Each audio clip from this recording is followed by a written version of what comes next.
Boa noite, pessoal. Meu nome é Mirela Carla. Está no ar mais um Altispod, podcast mais atípico deste Brasil. Uma salva de palmas!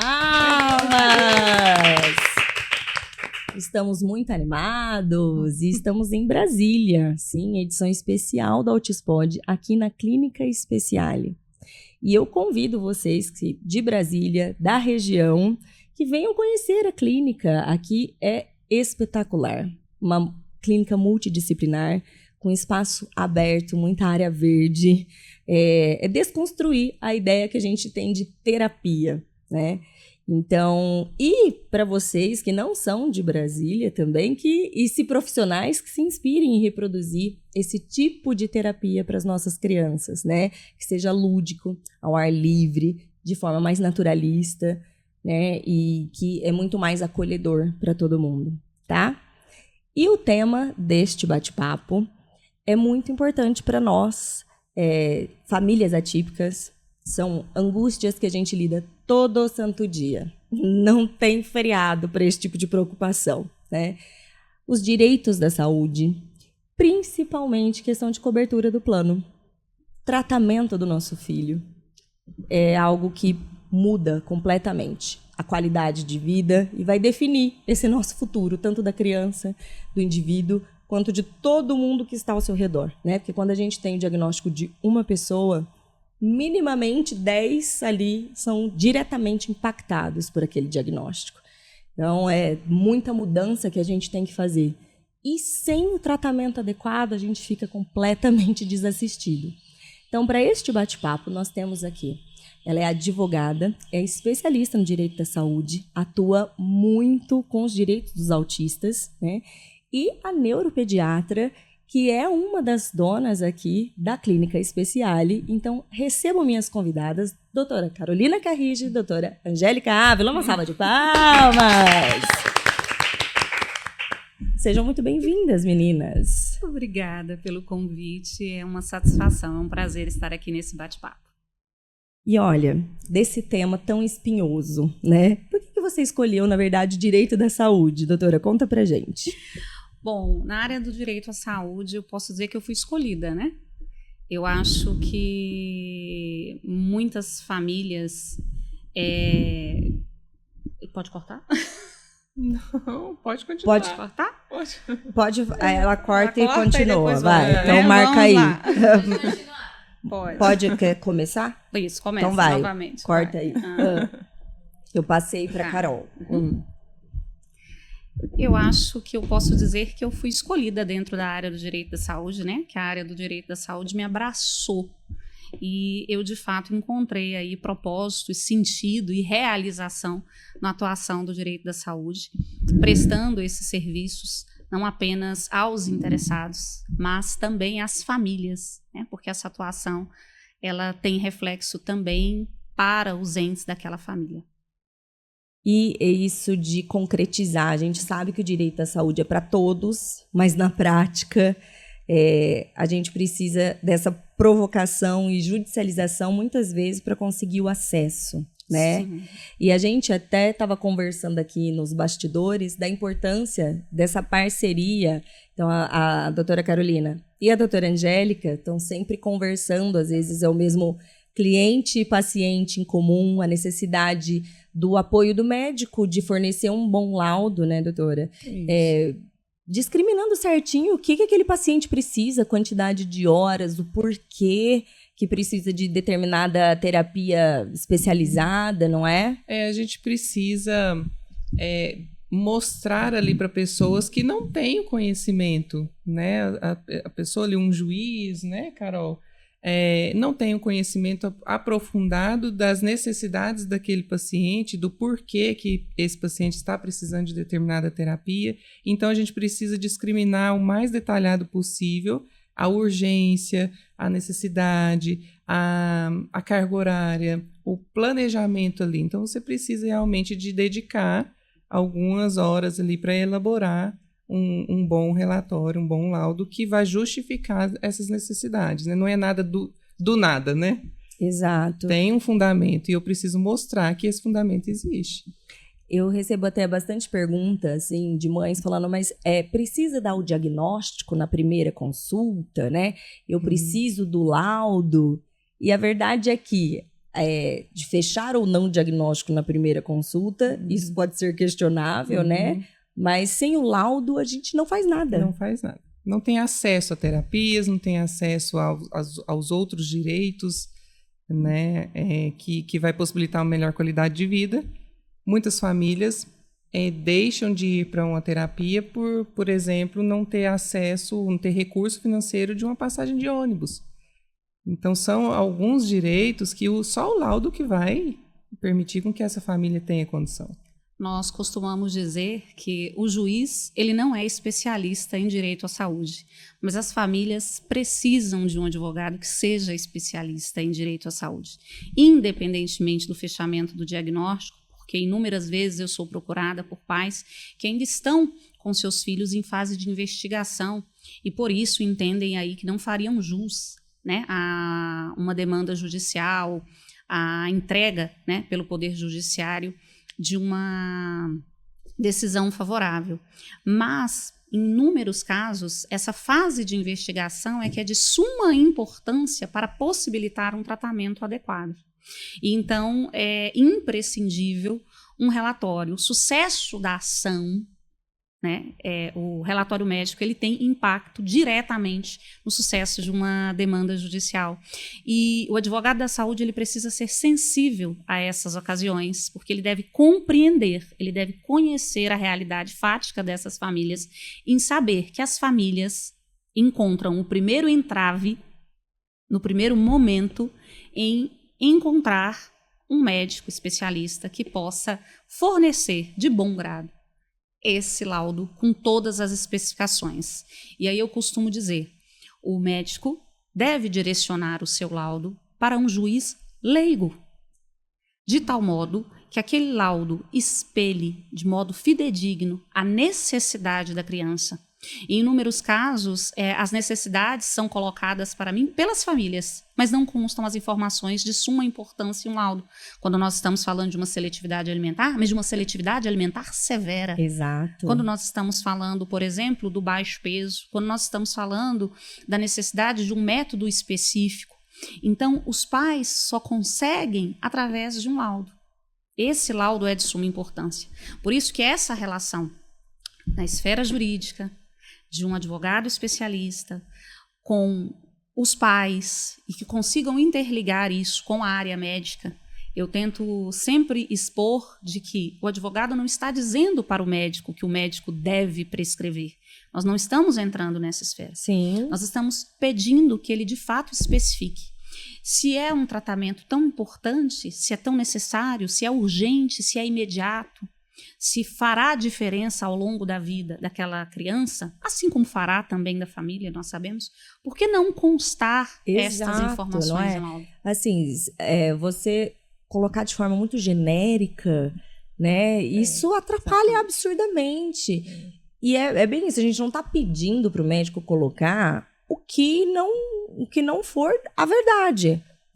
Faz diferença se ele começar o tratamento amanhã ou daqui 8 meses? Faz. Então, você conste que isso é para amanhã, entendeu? Exatamente. Porque o juiz não vai ter ideia dessa urgência. Exatamente. Tem urgências e urgências. Todo mundo que está lá no judiciário, que está judicializando alguma coisa, tem a sua própria urgência. Mas a gente tem hierarquias disso. No caso do autismo, é um prejuízo que você não consegue consertar. É irreparável. Isso tem que ser Irreparável. descrito. Precisa constar. Qual que é o risco dessa criança caso não seja fornecido o tratamento de início imediato, né? No meu laudo, por exemplo, eu explico de poda neural, de neuroplasticidade, né, de possíveis regressões, consequências caso não implementação do tratamento, porque é a verdade. Não estou mentindo nada. Sim. Ali. É aquilo, eu preciso mostrar para o juiz essa necessidade. O juiz não tem a obrigação também de saber tudo dentro da medicina. Sim. Né? Ó, eu esbarrei muito nisso por anos. Eu não tive acompanhamento médico adequado para o meu filho, né? E eu desisti num certo momento, porque Porque não tinha, assim, e como no caso do Arthur, até então, não tinha precisado de medicamento. Falei, quer saber? Porque não me davam um laudo, não faziam um pedido. Eu não tive. Eu tive o diagnóstico do Arthur com 2 aninhos e eu tinha o CID dele. Sabe? Era isso. E todo o restante que me diziam era de boca. E eu, então, escreva o que é para fazer. Mas uma médica em específica, uma neuropediatra, falou para mim, olha, eu não posso me indispor com o convênio, tá dando um problema isso. Eu falei, mas meu filho precisa disso ou não? Porque se ele não precisar, eu não quero brigar pelo que ele não precisa. Que mãe que quer um filho em terapia intensiva e que quer... ninguém quer isso. Agora, se ele tem, então aí sim eu quero. Aí eu quero que isso seja, né, proporcionado para ele. E ela, olha, eu sei que é chato, né, que eu entendo. E foi isso. Eu não tive laudo pro meu filho dos 2 aninhos dele até 6 meses atrás, assim. Nossa. Que por conta do podcast, que eu fui fazendo mais conexões, conhecendo profissionais, conhecendo médicos, né? Hoje, o Dr. Paulo Liberalesso, que acompanha o Arthur, e foi ele o primeiro a me passar um laudo adequado, constando exatamente as condições do Arthur. Olha que absurdo, sabe? E era a angústia que eu sentia, que eu fui em 3 médicos em Rio Preto. A angústia que eu sentia antes da consulta, porque eu sabia que eu ia pedir, que ele ia negar, e como que eu ia explicar para o médico que aquilo era muito importante. Gente, eu nem dormia, eu nem comia antes. E depois eu saía de lá estraçalhada, assim, é uma pressão, porque, tipo, é a vida do meu filho, sabe? Eu precisava daquele laudo para fazer o pedido. Olha só que coisa. Na verdade, eu não sei, eu desconheço em qual esfera que as famílias não enfrentam dificuldade. Eu não conheço. Porque você precisa do diagnóstico, então vem, né, a fase da investigação. É necessário um laudo, né, com uma prescrição. Vem a necessidade de um tratamento adequado, né, um tratamento que atenda aos moldes do relatório médico. E então a família chega a um diagnóstico. Eu entendo que elas, talvez naquele primeiro momento, né, existe um grande impacto do fechamento do diagnóstico, mas elas também enfrentam o alívio, né, do fechamento do diagnóstico para possibilitar um tratamento. Mas nesse momento elas encontram aí dificuldade em ter esse tratamento adequado, em ter um laudo especificando, em saber o que deve constar, porque elas não têm conhecimento nessa esfera. Em seguida, a prescrição médica, elas precisam procurar prestadores e, em muitos casos, aquela prescrição que ela demorou tanto tempo para alcançar, as clínicas, por não ter disponibilidade de vagas, de horários, de prestadores, teoricamente, elas reavaliam, né, que coincidentemente é de acordo com a disponibilidade que elas possuem nas clínicas, na rede credenciada. Então, a família começa com um tratamento que não é a contento, e aí vem também essa situação de que não acompanha, não tem um desenvolvimento adequado, necessário, tão esperado. Então, eu não sei em qual etapa que as famílias não enfrentam dificuldades. Não, também não sei. Em todas as etapas. Chegar essa fase.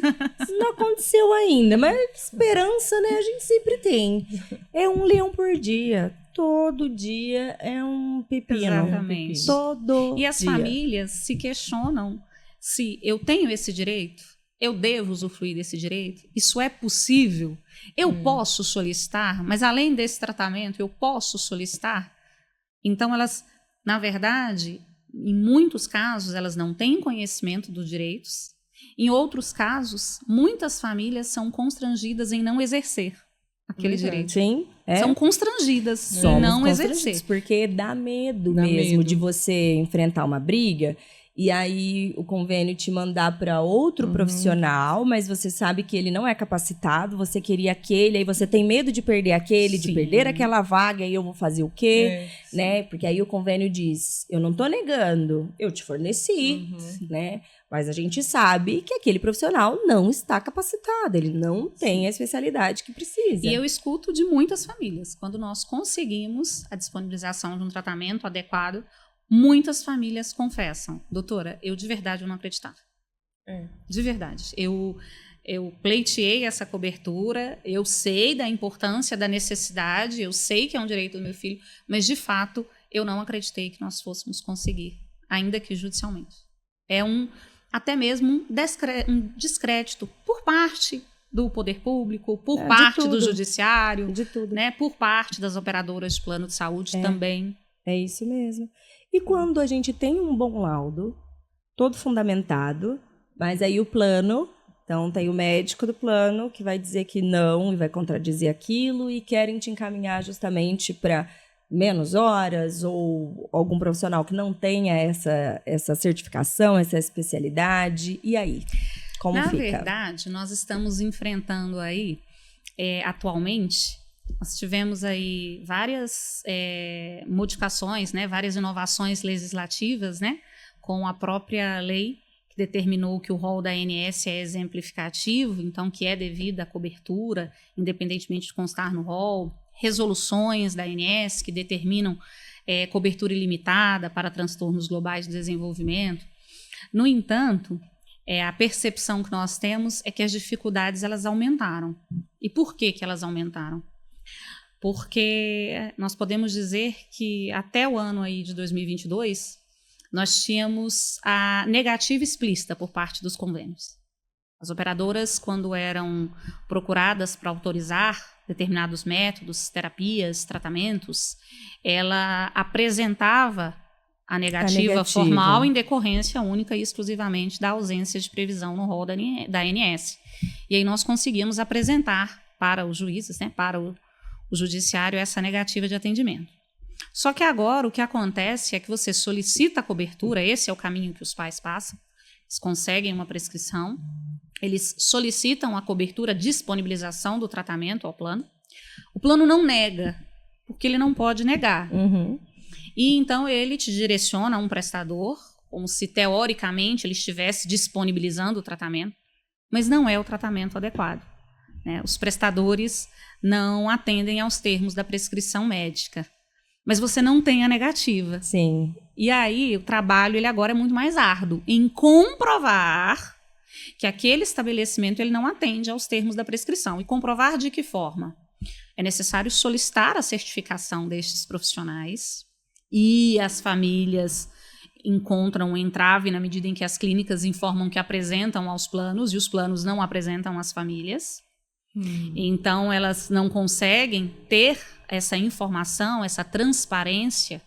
Vamos dizer assim, se você contrata um advogado, você pode solicitar a apresentação da carteira do OAB, da inscrição. Isso Sim, é público, né? Claro. Isso é um direito daquele que contrata, é um direito à informação, é um direito do consumidor, né? Nós não estamos nem na esfera da área ainda do direito da saúde, é um direito do consumidor.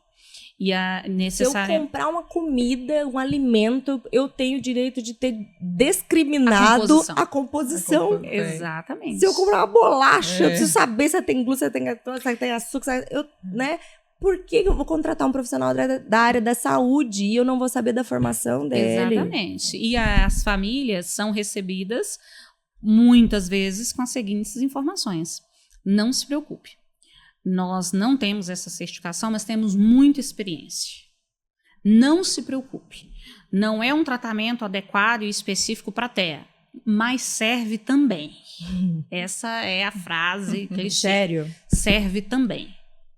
E além das certificações, muitas vezes elas enfrentam a indisponibilidade para carga horária, de tal modo que a família, eu não digo nem que ela é convencida, mas ela é compelida diante da necessidade em iniciar um tratamento nos moldes em que é oferecido, né, de tal modo que eu aceito que me foi entregue, porque sem isso eu fico com nada. Então ela inicia um tratamento com uma carga horária inadequada, ela não consegue ter esse acompanhamento, ela deixa de fazer o acompanhamento da evolução nessa terapia, em decorrência da ausência da carga horária prescrita em relatório médico.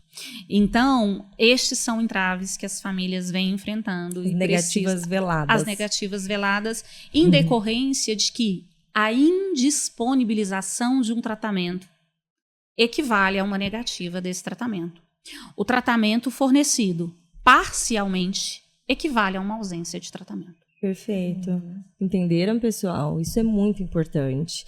Outra coisa também que tem acontecido é que, como eles não podem negar, eles também não te respondem. Ó, que bom, te deixam no vácuo, sabe? Você tenta, você liga, você faz 800 protocolos, você faz um monte de e-mail, né? E aí?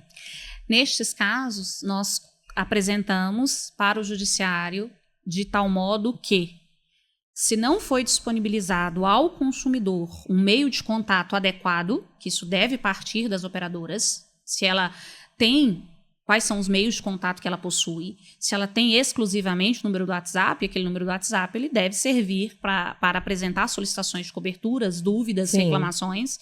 Se ela tem e-mail, ela deve responder a esses e-mails. Então, as famílias precisam, né, entrar em contato com as operadoras, se certificando quais os meios que a operadora disponibiliza para contato, inclusive se é por meio de aplicativo, se é pelo site, para que elas formalizem as suas solicitações de cobertura, anexando o relatório médico, anexando a prescrição, além de solicitar a cobertura, em caso de autorização, requerendo que as operadoras apontem qual a rede credenciada. Porque não cabe ao consumidor diligenciar perante todos os estabelecimentos credenciados.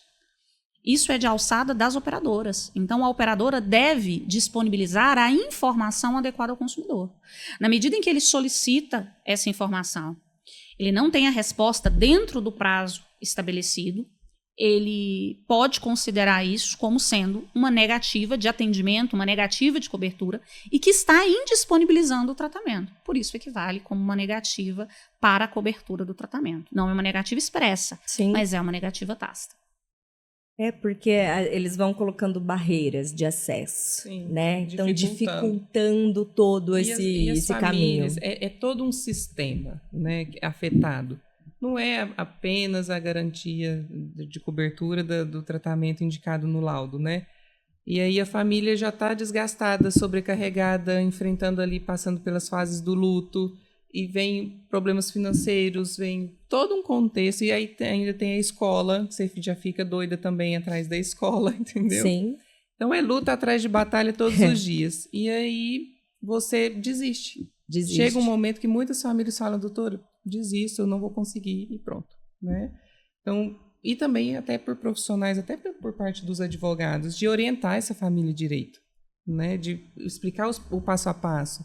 Como que é agora? Qual que é o nosso próximo passo? Porque, às vezes, muitos profissionais pegam a causa, né, ali e não explicam, e aí fica um mês a família ali já... Não sabe o que está acontecendo. Às vezes ele está até trabalhando nos bastidores, né, mas a família não está sabendo, e aí fica angustiada, né? Então, é realmente importante todo o sistema funcionar. E uma outra dificuldade, nós não podemos esquecer que quando é solicitado esse tratamento ao judiciário, nós não podemos esquecer que não é um tratamento engessado. Então, que essa prescrição, Exato. ela muda. Pode e Exato. muitas vezes E ela vai aí sofrer é outra alteração. dor de cabeça. Nossa Senhora. Exatamente. Toda vez dá até um medo. Você fala assim, ai meu Deus, e agora? Porque é óbvio, gente, é um ser vivo, tá mudando, é dinâmico, é uma saúde, né? Se você tá intervindo justamente para as coisas se movimentarem, né? Não é para ficar como está. Mas isso gera muita insegurança, muita. Você tem uma alteração da prescrição médica, a ação precisa acompanhar que o tratamento é mutável. Nós estamos falando que não é possível prever o tempo, não é possível prever as alterações que serão realizadas neste percurso. Isso deve ser levado em consideração pelo advogado, isso deve ser levado em consideração pelo magistrado, deve ser garantido esse direito a esse acompanhamento adequado. Isso também precisa ser preservado. Eu sinto, né, a impressão que a gente parece estar sempre implorando ajuda. É para o médico, é para o plano, é para o advogado, sabe? Assim, como meus amigos, a gente fala, na fila da humilhação, gente, nós estamos lá, assim, ó, só tem a gente ali, a gente tá sempre se humilhando, pelo amor de Deus, por favor e tal. Porque mesmo, vamos supor, então a gente conseguiu um bom laudo, iniciamos a ação. E aí, no decorrer, ou tem mudanças, ou então mandou para essa clínica que não é capacitada, e às vezes é solicitado um novo relatório, uma explicação, uma justificativa do médico, novamente. Sim. E aí o médico não quer, ou acha ruim, né? Assim, então não tem essa parceria, assim, de acolhimento mesmo. Não, estamos aqui, né? Então, tudo causa aquela angústia pra gente falar, ai, meu Deus, eu tenho que marcar de novo a consulta, ver se a doutora fundamenta aqui pro juízo o que está sendo questionado. Então, sempre assim, de favor. E, cara, não é favor isso, né? Sim. O advogado da saúde, ele precisa ter a percepção de que ele não é um advogado de liminar. Ainda que comumente nós somos procurados no escritório para ajuizar uma liminar, né? Exclusivamente uma liminar. Eu comemoro cada etapa dos processos com os meus clientes, embora que no mesmo instante em que eu informe uma decisão favorável, eu exponha de que agora nós precisamos trabalhar para tornar efetiva essa decisão. Exato. Ela precisa ser uma decisão que ela tenha efetividade na prática. Então, o advogado da saúde, ele precisa ter essa consciência de que o trabalho dele não é o trabalho de uma liminar. É um trabalho de disponibilizar o acesso à saúde.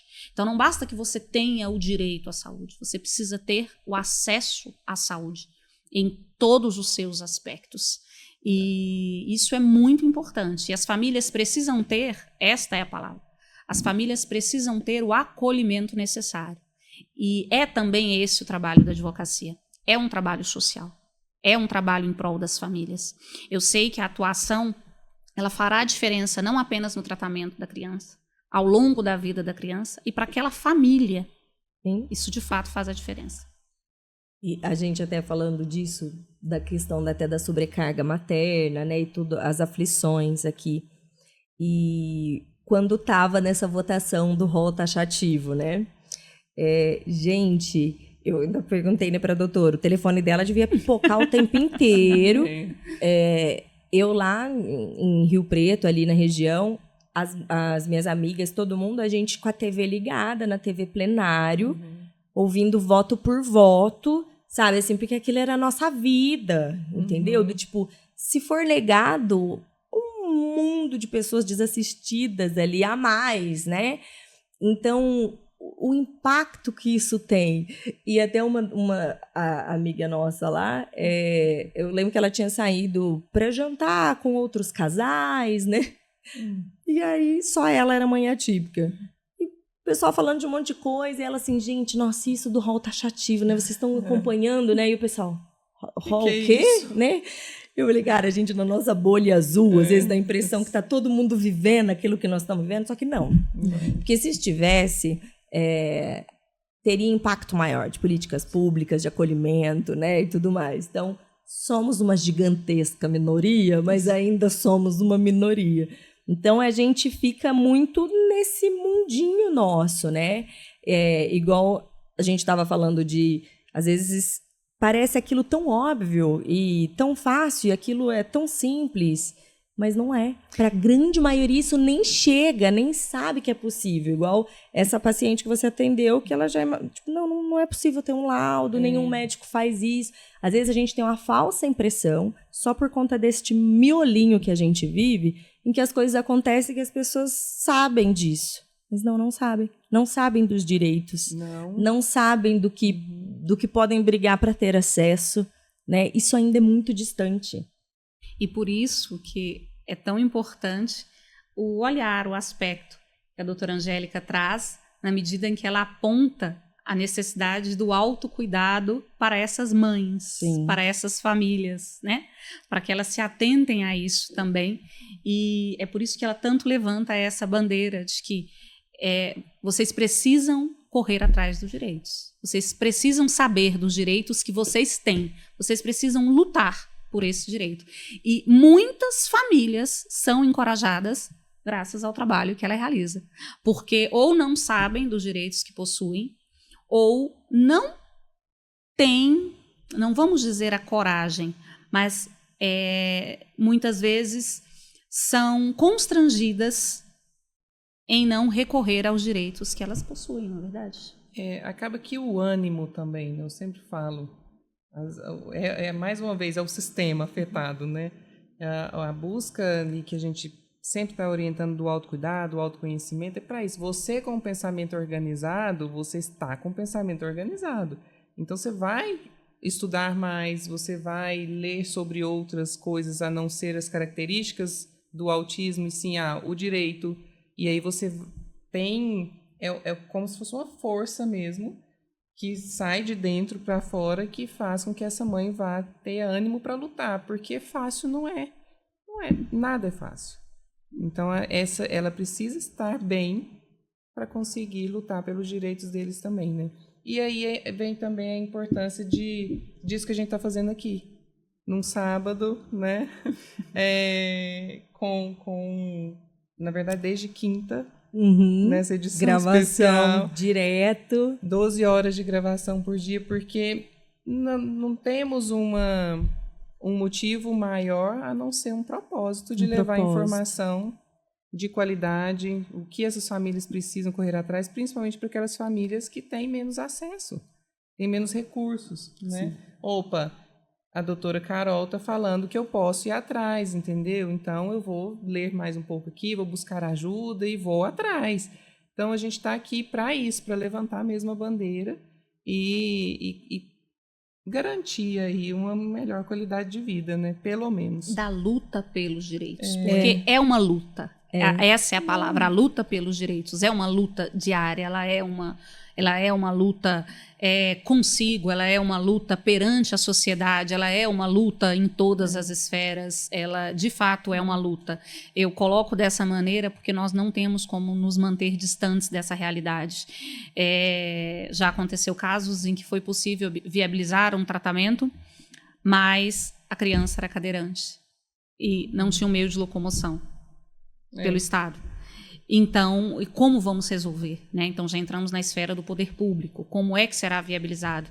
Então, muitas vezes, já tivemos situações em que foi necessário, para viabilizar esse tratamento, você recorrer ao poder público para viabilizar aquele meio de transporte.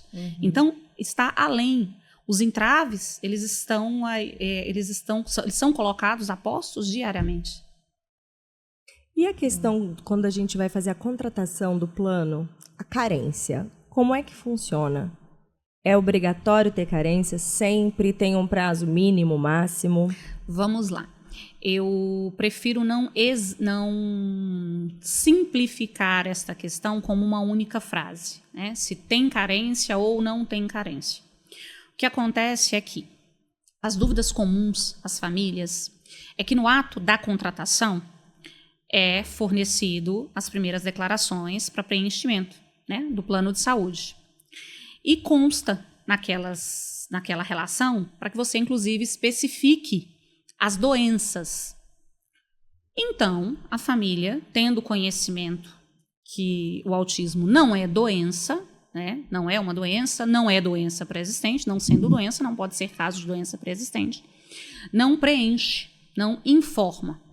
E as famílias, em campo de observações, podem informar da existência do diagnóstico quando tem o diagnóstico, porque em muitos casos as famílias estão numa esfera ainda de investigação. E nesse momento o plano de saúde ele não pode te perguntar de características como sinais e sintomas, nada do tipo. Ele deve perguntar se você deve responder daquele diagnóstico que você tem conhecimento. E nestes casos, se a família tem conhecimento de um diagnóstico fechado, ela deve informar ao plano da existência do diagnóstico. No entanto, por não ser doença, não é possível aplicar a carência de 24 meses, que é a carência aplicada às doenças pré-existentes. Mas é possível, em decorrência de ser uma condição neurológica, a aplicação da carência de até 180 dias.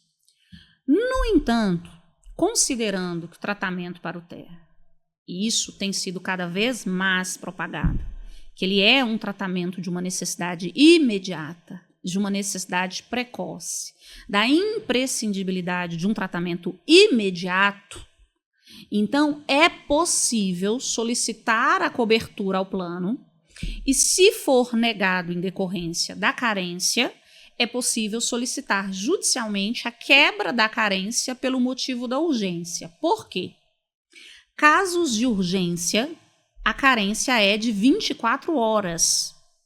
Então, nestes casos, considerando o tratamento do TEA como um tratamento urgente, nós não podemos aguardar para início desse tratamento o prazo de 180 dias, é que se pleiteia a quebra da carência para um tratamento imediato. E muitas famílias têm conseguido, o judiciário tem sido sensível, graças a relatórios médicos que especifiquem a imprescindibilidade devido à neuroplasticidade cerebral. Então, a poda neural, como bem salientado pela doutora Angélica. Então, nestes casos, são levantadas essas situações e é solicitado ao judiciário a quebra da carência e é oferecido aquele tratamento. Então, nós voltamos ao assunto inicial. Se eu tenho uma prescrição médica que não aponta a urgência, que não aponta a imprescindibilidade do tratamento, que não descreve os riscos, os prejuízos da ausência desse tratamento, essa família não vai conseguir a quebra da carência. Então, para o autismo, nós não estamos falando da ausência de carência imediatamente quando a família contrata o plano. Então, isso numa esfera administrativa, numa esfera extrajudicial, ainda é negado. Embora, na prática, eu já acompanhei com algumas operadoras de que quando foi apresentado o laudo com as devidas especificações, a família contratou o plano, solicitou a cobertura e a cobertura foi disponibilizada à família. Então já tem acontecido casos administrativos. Administrativos, em decorrência, não foi feito um pedido de quebra de carência administrativa. Foi apresentado um relatório com a informação da necessidade de um tratamento médico urgente, imediato, salientando os riscos e prejuízos da ausência de tratamento. E nestes casos, com raras exceções, algumas operadoras já aceitaram esse tipo de pedido médico e não aplicaram a carência de 180 dias.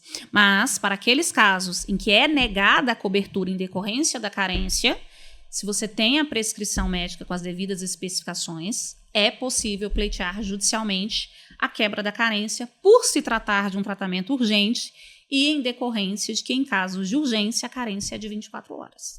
E, de novo, a questão do laudo, né? Sim. Basicamente, todo o acesso nosso está naquele papel, assim, né? Esse vai abrir portas ou fechar, né?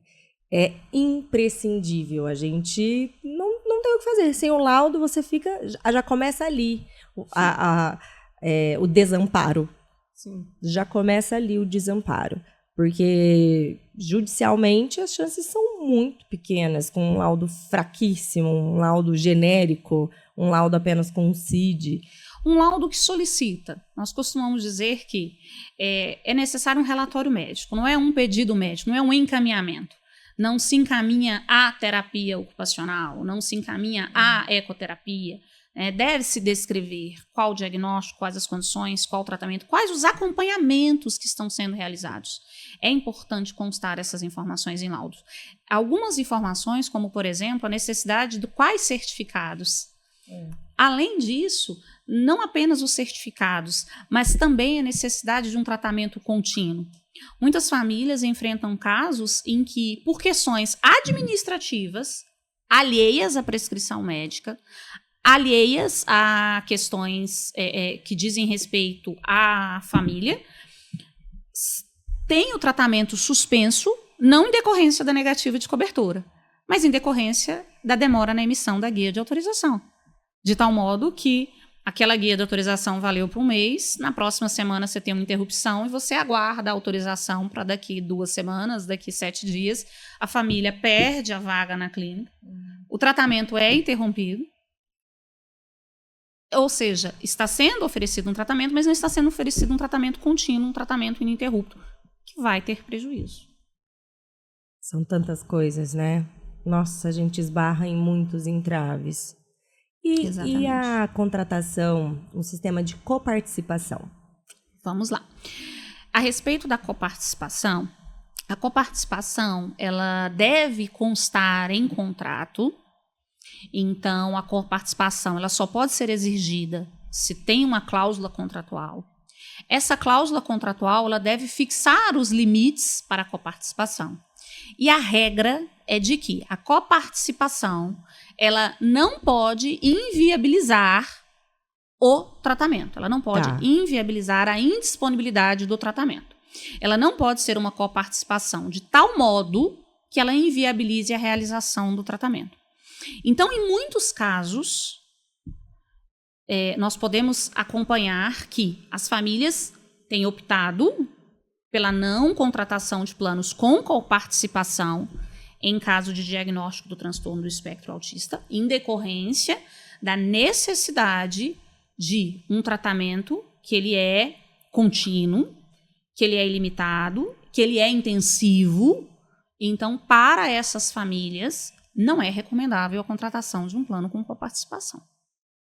Mas, quando contratado com coparticipação, esse valor ele não pode ser exorbitante. Os seus limites quanto à coparticipação, eles devem estar fixados na cláusula contratual. Eu não sei se eu estou falando besteira, mas do que eu tenho visto, as novas contratações de plano já não estão tendo mais possibilidade de contratação de plano integral. Então, de várias operadoras, do pessoal que tinha, beleza, mas os novos que estão fazendo não está sendo mais oferecido. De julho para cá, nós estamos tendo o período de reajustes, né? Então, a primeira dúvida dessas famílias é: recebi a carta com um reajuste. O que eu faço? Nesse momento, as famílias estão sendo surpreendidas de tal modo que algumas famílias, quando contratam os planos, elas não têm conhecimento de que tipo de plano é aquele. Quais as regras que regem essa contratação. Então, as famílias não têm conhecimento se é um plano individual, se é um plano coletivo. Mas qual a diferença se eu tenho um plano individual e se eu tenho um plano coletivo? O que se aplica aos planos individuais e aos planos coletivos? Então, as famílias enfrentam essa ausência de informação de tal modo que, ao contratar esse plano, se eu tenho um plano individual, eu vou ter um plano de que ele não pode ser cancelado. Ele só pode ser cancelado em duas hipóteses: em caso de inadimplência ou em caso de fraude. Do contrário, esse plano não poderá ser cancelado. Ele é um plano que ele tem maiores garantias ao consumidor. Além do fato de que esses planos individuais se submetem às normas da ANS quanto à fixação dos limites de reajuste anual. Ou seja, anualmente, a ANS estabelece os limites para reajustes anuais. Mas isso se aplica exclusivamente aos planos individuais.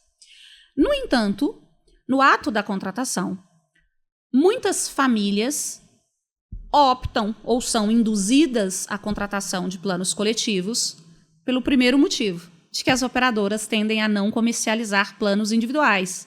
Por qual motivo?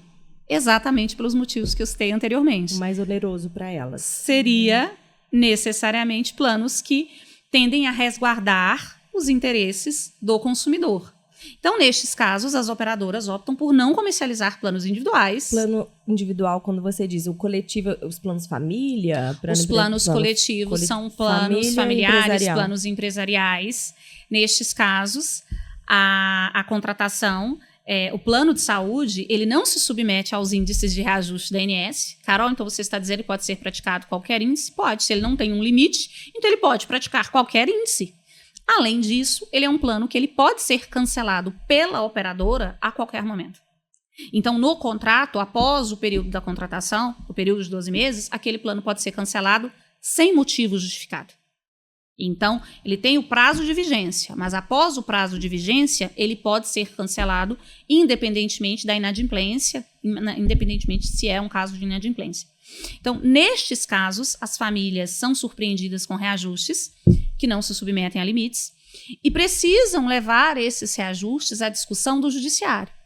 Mas, infelizmente, o judiciário ele tem atuado muito pouco nesse tipo de situação, de tal modo que ele tem considerado reajustes abusivos acima de 50%. Mas você concorda que um reajuste para uma família, um reajuste de 40%, ele é um reajuste significativo? Nossa, sem dúvida. Eu ia falar, você tem de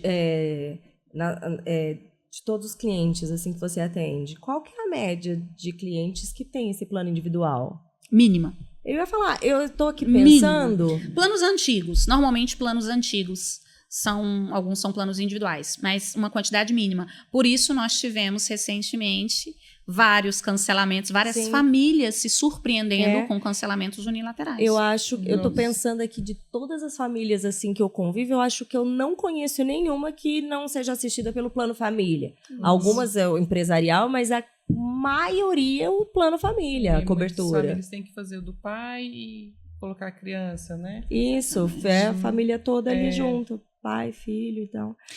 E entrou uma questão também de que, em decorrência dessas rescisões, dos cancelamentos indevidos, dos cancelamentos, na verdade, imotivados, é que nós tivemos que, novamente, e aí você pensa o seguinte, você tem aquela família que ajuizou para garantir um tratamento.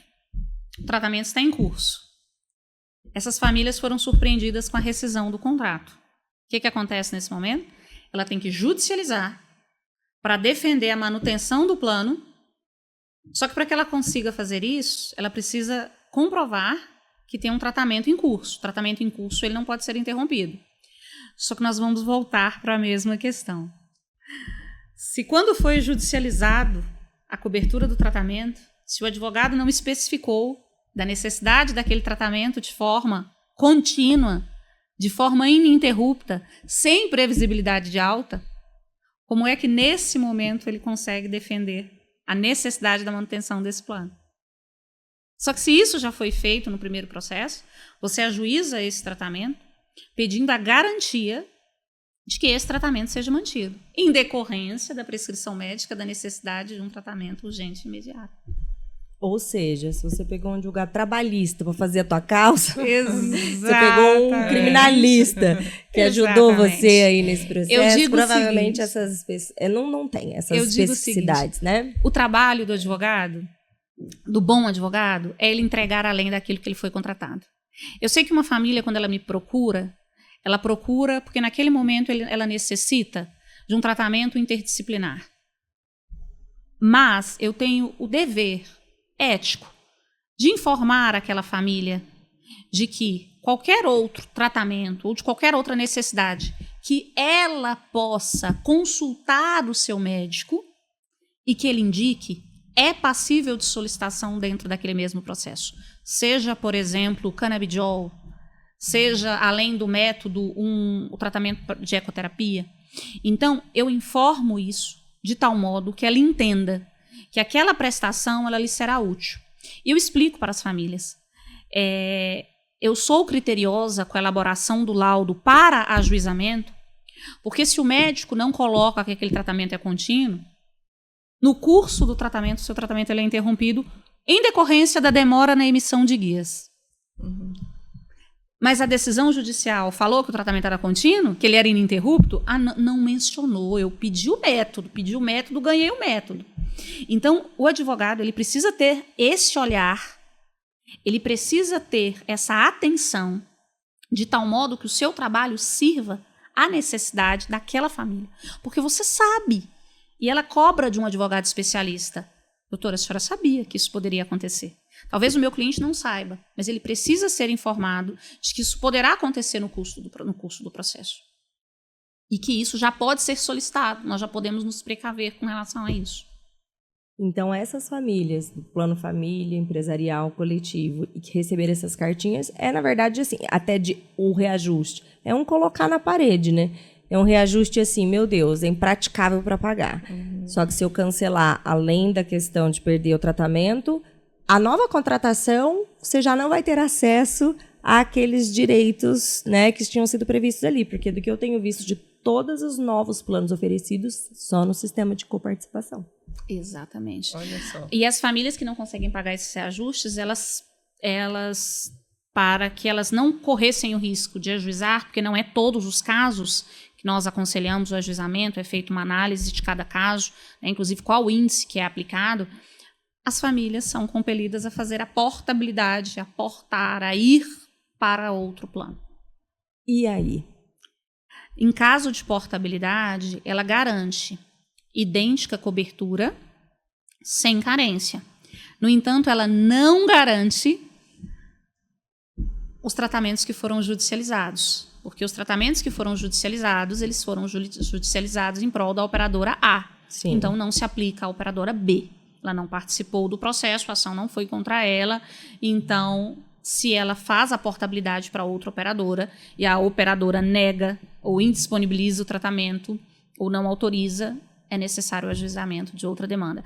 Por isso que é tão comumente falado, né, que as famílias, no caso do transtorno do espectro autista, precisam ter, né, um bom médico, um bom advogado, um bom pai e mãe que possam aí, de fato, lutar por esses direitos. Correr atrás de tudo isso. Exatamente. E dos planos de saúde, o que mais que você tem encontrado de entraves, assim? São tantos. São tantos os entraves que as famílias, de fato, elas enfrentam. Infelizmente, nós temos verificado uma prática, e aí isso é apenas de conhecimento prático. O advogado tem conhecimento da similaridade desses casos, né, que causa, de fato, estranheza. Nós tivemos a resolução da ANS que determinou a cobertura ilimitada das sessões de terapia em casos de transtornos globais do desenvolvimento. Então, as famílias que antes eram surpreendidas com a interrupção, a suspensão do tratamento, porque alcançou o limite anual das sessões de terapias e precisavam judicializar já para garantir uma cobertura ilimitada, uma quantidade de sessões ilimitadas, e muitas vezes inadequadamente eram surpreendidas com coparticipação das sessões que excedessem, ainda que não constasse em contrato a cláusula de coparticipação, essas famílias, a princípio, elas ganharam um alívio com esta resolução. Mas na prática nós passamos a observar um modelo comum. Existe a solicitação de cobertura para o plano de 10 sessões semanais de psicologia. É autorizado, não é negado. Mas, coincidentemente, na rede credenciada daquele plano, naquele momento, só existe a disponibilidade para 2 sessões. E a família, diante da necessidade, aceita iniciar com 2 sessões, sob a promessa de que as sessões serão disponibilizadas no futuro. No entanto, essa mãe vai embora da clínica e outra mãe chega até a clínica. E essa mãe chega com 8 sessões de psicologia. A clínica informa, olha, 8 eu tenho aqui vaga para 2. Então, você percebe um modelo de tal modo que as clínicas não informam uma negativa da quantidade de sessões. Está autorizado. Mas estar autorizado não é o suficiente. Sim. É necessário estar disponibilizado àquelas famílias. Sim. Então, se a rede credenciada ela tem uma clínica, e se aquela única clínica não comporta, então está indisponibilizado o tratamento. Então, nós percebemos esse padrão. De tal modo que se nós reunirmos ali um print de conversa com a clínica em que você pergunta sobre a disponibilidade de vagas, ela diz, olha, eu só tenho 2 vagas para psicologia na semana, a outra mãe pergunta, ela tem a mesma resposta, e não está sendo novamente disponibilizado o tratamento. E aí você diz, Carol, então as demandas continuam para garantir a carga horária? Continua para garantir a carga horária. O tratamento está autorizado, ele é realizado na clínica, mas precisa ser garantida a quantidade de horas que foram prescritas. E aí, novamente, nós entramos naquele caso, se existe uma parceria, né, de fato, para obstar e inviabilizar o exercício desse direito. E como você disse, né, as mães acompanharam a luta pela votação, né, do rol como sendo exemplificativo.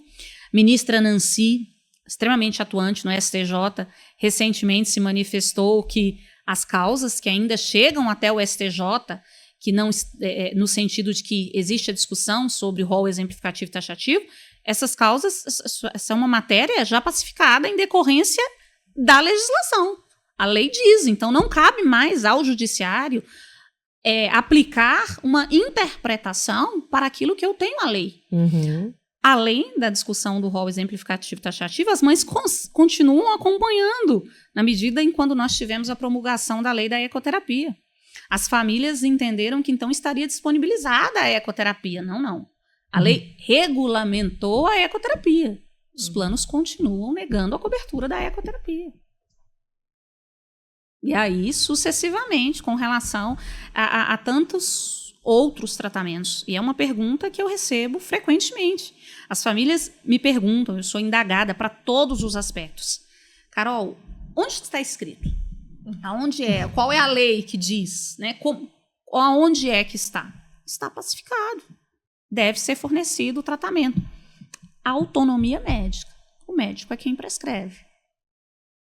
E nós falamos muito sobre autonomia médica com relação à prescrição médica, que você, de fato, você deve obediência à prescrição, porque o médico tem autonomia na realização do seu trabalho.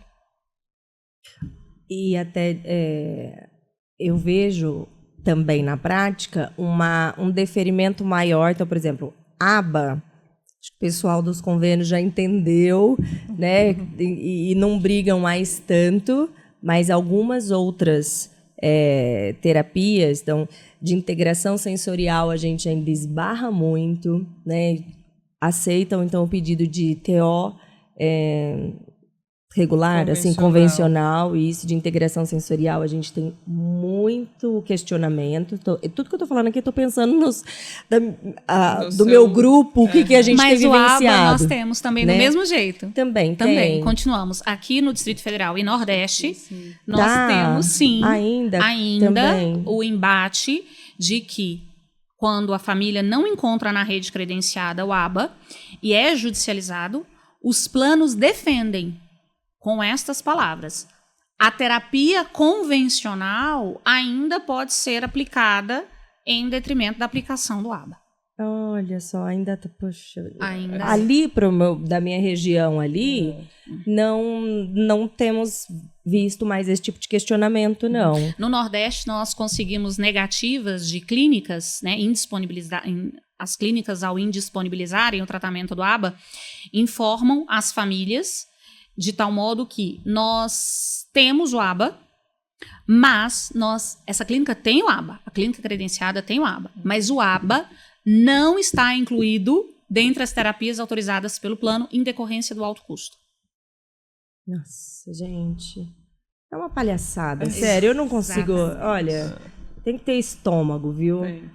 O que eu tenho visto muito ali na nossa região, interior de São Paulo, se alguém estiver assistindo e pode comentar e me contradizer ou complementar também, já assim que é solicitado, eles têm tentado, de forma administrativa mesmo, solucionar e buscar ali, por exemplo, em Rio Preto, as clínicas que estão credenciadas e não estão discutindo quantidade de horas, sabe, de intervenção em aba.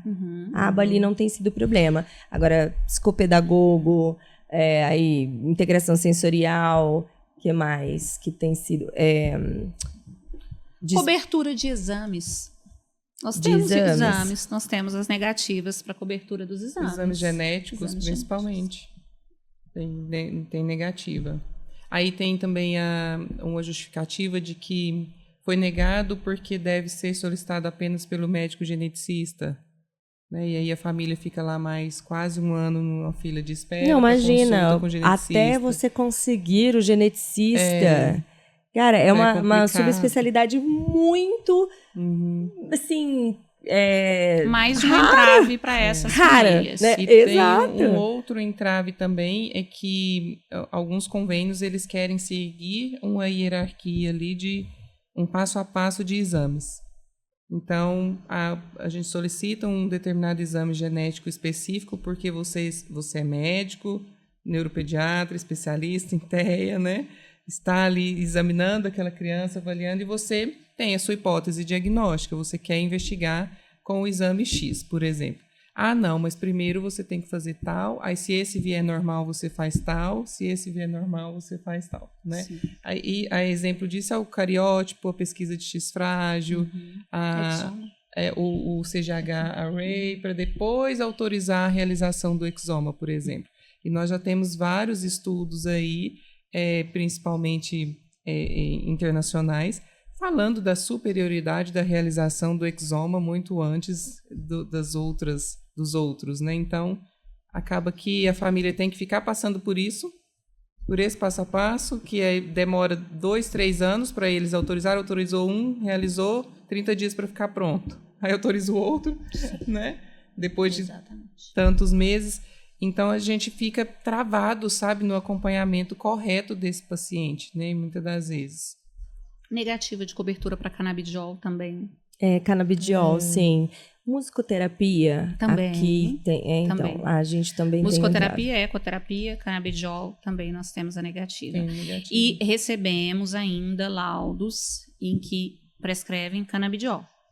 Se não especificou o contexto, a metodologia que já foi utilizado, essa família não vai conseguir ter acesso. Se não especificar nacional, se não especificar importado, se não especificar quantidade, se não se debruçar em já prescrever uma quantidade anual ou que é passível de que possa ser revisto, né, e alterado essa dosagem, isso vai ter impacto no serviço que é disponibilizado. Então, eu digo que o direito ele reside nos detalhes. Nós precisamos estar atento aos detalhes para entregar uma prestação efetiva às famílias. É porque o advogado, que ele é especialista nessa área, é só o que ele faz e ele está tão... É a prática do dia a dia. Ele já essa antecipação dos pedidos é porque você tem a vivência... prática administrativa de como que funciona aquele sistema. Qual é o modus operandi, mais ou menos assim, né? Costumam conduzir dessa forma, então você já se antecipa. E isso só se você for um expert na área. Não tem como você ter essa vivência em todas as áreas. E eu explico, eu me compadeço junto às famílias, de tal modo que eu saliento. Eu entendo as dificuldades que as famílias enfrentam em busca desta prescrição adequada. Eu entendo o custo, o tempo, a demanda. Eu entendo a necessidade da urgência do tratamento, do medicamento, assim como aquela mãe entende. Nós sabemos o tanto que os pais, as mães se debruçam em informações, em buscar, em ter conhecimento, em se capacitar, né? Mas eu sempre digo, eu preciso ser criteriosa, porque nós vamos submeter à apreciação do judiciário. Isso precisa ser colocado da melhor forma. Há de se ter empenho em se entregar um melhor trabalho, para que eu possa, então, utilizar dos meios disponíveis, ainda que a atuação do advogado não seja uma atuação de resultado, não é possível garantir a entrega de um resultado, mas precisa ser uma atuação de meio eficiente, de tal modo a utilizar de todos os meios necessários e disponíveis para viabilizar um resultado adequado. O processo judicial, ele inicia na juntada de documentos, inicia na esfera administrativa. Exatamente, na esfera administrativa. É na esfera administrativa. Se ali você tem um processo fraco, isso vai refletir em todo o restante. Né? Então, se sendo possível, o ideal é se orientar com o advogado até mesmo antes de fazer o protocolo administrativo. No escritório. Tá? Porque se você já protocola um laudo péssimo, mesmo que depois vai se orientar e você vai juntar um outro na esfera judicial, mas você começa a ter discrepâncias, né? No escritório, a contratação, ela antecede ao ajuizamento.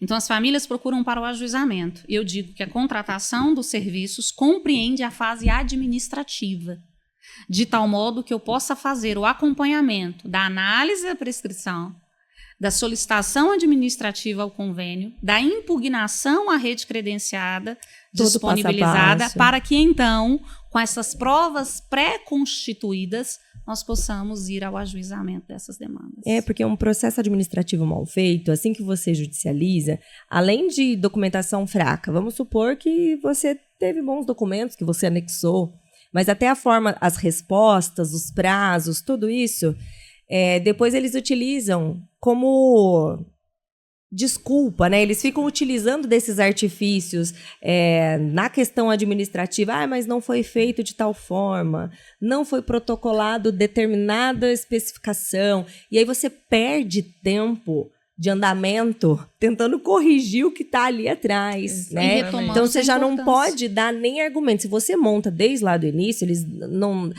Essa etapa está concluída, eles não vão nem argumentar sobre, não tem o que contestar do que foi feito ali, é dali para frente. Senão você fica patinando, né? Porque aí eles ficam voltando lá. Retomamos a atuação do advogado especialista, da imprescindibilidade do advogado especialista. Porque quando nós pegamos estudos de casos do julgamento improcedente de uma causa, ou na jurisprudência, quando nós estamos estudando a respeito dessas decisões, nos surpreende decisões improcedentes. Mas quando nós vamos analisar o julgamento e existe a motivação do motivo que levou ao indeferimento, nós temos uma grande parcela de que o julgamento improcedente decorreu da ausência de comprovação da negativa do tratamento. Então, não é que aquela família não tivesse direito ao tratamento, não é que aquela família não tivesse direito ao que foi pleiteado, mas o direito da família foi tolhido em decorrência da ausência de se comprovar a negativa do atendimento. Sim, a falha administrativa. Porque a verdade é que o judiciário, ele não é a primeira via de acesso. Você precisa passar pela administrativa, você tem que solicitar. Se você chega diretamente no judiciário, mas você nem pediu lá, o que você está vindo aqui? Mas nem falaram, nem analisaram. O judiciário não é a primeira escolha. Então, você precisa ter todo um procedimento administrativo adequado para que você passe para outra etapa. Sim. Quando eu advogava, né, atuei muito como advogada previdenciário, e era a mesmíssima coisa. O processo administrativo no INSS, se tinha sido ruim, sua chance judicial era muito pequena. Muito pequena. Então, a gente tinha que refazer toda essa parte administrativa, porque falhas administrativas te impedem mesmo do direito. E o trabalho do advogado, ele não se esgota no protocolo da ação. Não. Ele não se esgota no deferimento da liminar. Justamente, porque a liminar ela é transitória, ela pode ser derrubada a qualquer momento, né? Então, a luta é para efetivar de forma definitiva aquele tratamento, aquela cobertura, né? Exatamente. Então é isso, pessoal. Eu adorei esse bate-papo para você que é daqui de Brasília, da região. Ou eu não sei se você faz atendimentos Faço fora. atendimento em todo o Brasil. Você faz? Faço. Oi, que boa notícia. Faço, sim. Maravilhoso. Então aí vocês têm aqui o contato da doutora Carolina, tem o @ dela. Lá no seu Instagram tem todas as formas de entrar em contato com você. Todas as especificações das ações, muitas informações. Tá tudo lá nas redes sociais. Busquem se informar, gente. Não se contentem com meias informações, com qualquer justificativa, né? A gente sabe a trabalheira que é, mas nós não estamos falando de uma condição que você vai ali patinar 2, 3 anos e você supera. É algo que a gente vai enfrentar ao longo da vida com os nossos filhos. Sim. Se tudo der muito certo, eles vão viver muito, nós também. Então, a gente vai viver muito problema ao longo da vida. Olha que maravilha. Então, a gente precisa ter esse pensamento, né? Porque não é algo que se resolve a médio e curto prazo. Então, não tem muita outra solução, né? Você pode às vezes, se conformar por um período, mas é algo que vai continuar batendo na sua porta. Assim, você precisa ir atrás disso. É uma vida, né? Então, não se contentem com qualquer coisa. Busquem ajuda, busquem informação, né? Ainda bem que hoje a gente consegue ter mais acesso a isso. Né? Então, mais uma vez, muito obrigada pela participação de vocês. Obrigada eu. Eu que agradeço. E fiquem ligadinhos aí nos próximos episódios. Um beijo. Tchau, tchau.